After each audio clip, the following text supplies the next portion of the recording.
So I set out to renovate, restore the shelf unit because it looked badly dated. And I used these products. So these are German brand products, and Kreidefarbe is a chalk paint, chalk color.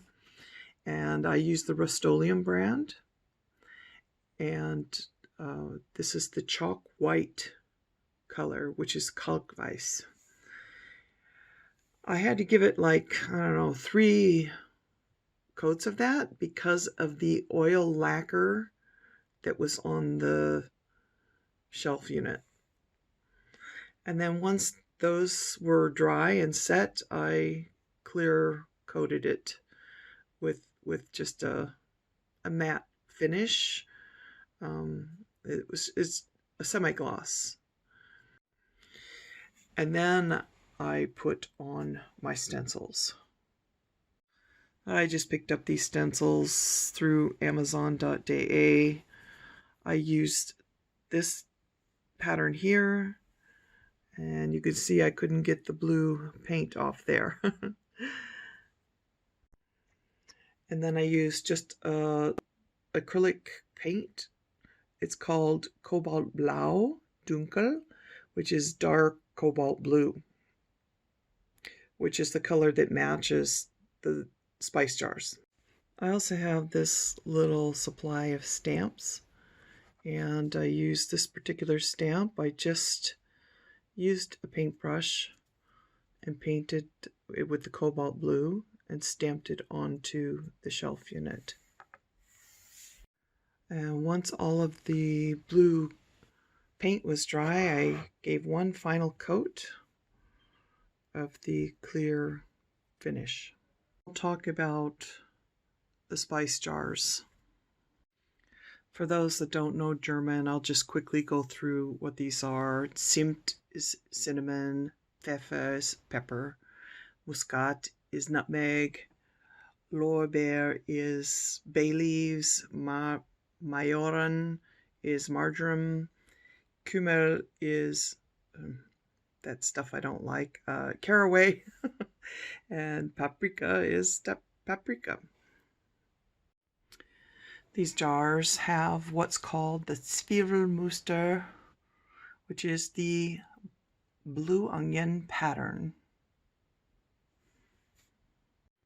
Meissen porcelain manufactory in Germany came up with this pattern, the blue onion pattern, in the 1700s.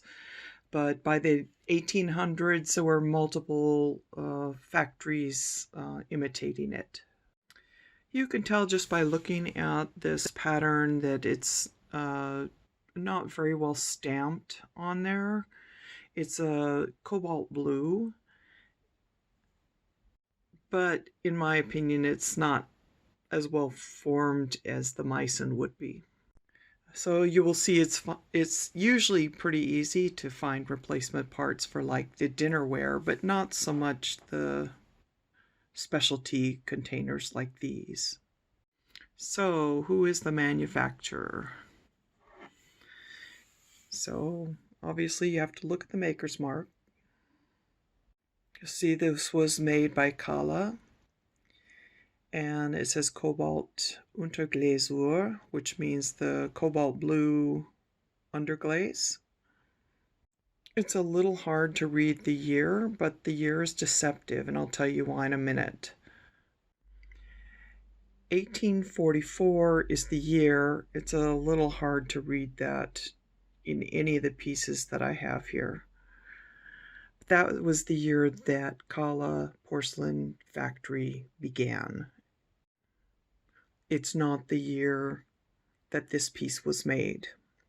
And you know that clearly because it says made in GDR. What does that mean? The GDR is the German Democratic Republic that was formed after World War II. And the GDR was Eastern Germany between the years 1949 and 1990. So that dates this set sometime between those years. That makes this definitely a vintage set and definitely not antique. And here it is finished. I intentionally distressed certain areas and liked that the stamps weren't perfectly even to make it look older.